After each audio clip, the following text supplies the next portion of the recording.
બોટાદ જિલ્લાના ગड्डाના જમીન વિકાસ બેંકની ચૂંટણીને પગલે ભાજપ કોંગ્રેસ પ્રેરિત ઉમેદવારોએ ફોર્મ ભર્યા છે, ત્યારે રાજકીય પક્ષો પ્રેરિત લોકોએ ફોર્મ ભરતા રાજકારણ ગરમાયું છે.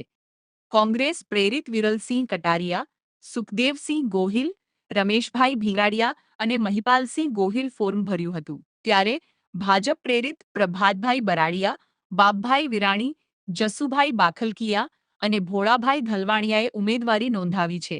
જમીન વિકાસ બેંકની આગામી 14, 16 અને 18ના રોજ ચૂંટણી યોજાવા જઈ રહી છે. કુલ 4 બેઠકની ચૂંટણી ઉપર 1600 જેટલા મતદારો મતદાન કરશે.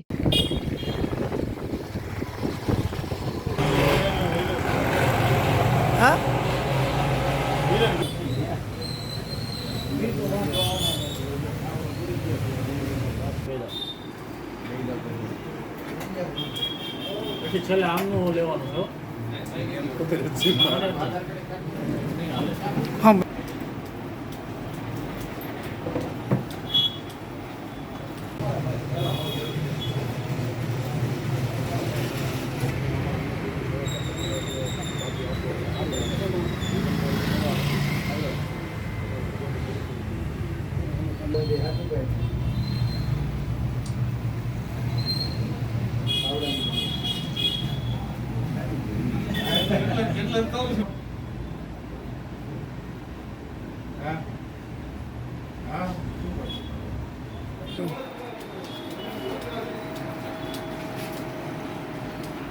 દિલીપભાઈ ડાભી, ગરડા તાલુકા ભાજપ પ્રમુખ.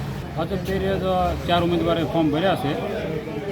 તો ખેડૂતના જે કાંઈ પ્રશ્ન હોય એને વાંચા આપીને આ બેંકનો કઈ રીતે આગળ પડતો વિકાસ થાય તે માટે ભારતીય જનતા પાર્ટી કટિબદ્ધ છે.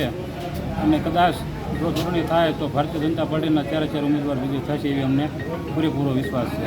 આજ રોજ આપણે કહીએ તો આપણા દેશની સૌથી જૂનામાં જૂની બેંક જે ઉદય ભાનસિંહજી દ્વારા પોરબંદરના સ્ટેટ દ્વારા ખેડૂતોના વિકાસ માટે, ખેડૂતોના આગળ લાવવા માટે જે 1951માં સ્થાપના કરેલી એ પરંપરા ચાલી આવે છે. અને આજ રોજે બેંકની ચૂંટણીઓ માટે પ્રક્રિયા ચાલુ થઈ છે. એની માટે અમે જિલ્લા ખેતી વિકાસ બેંકમાં પ્રતિનિધિ તરીકે ઉમેદવારી પત્ર નોંધાવ્યા છે.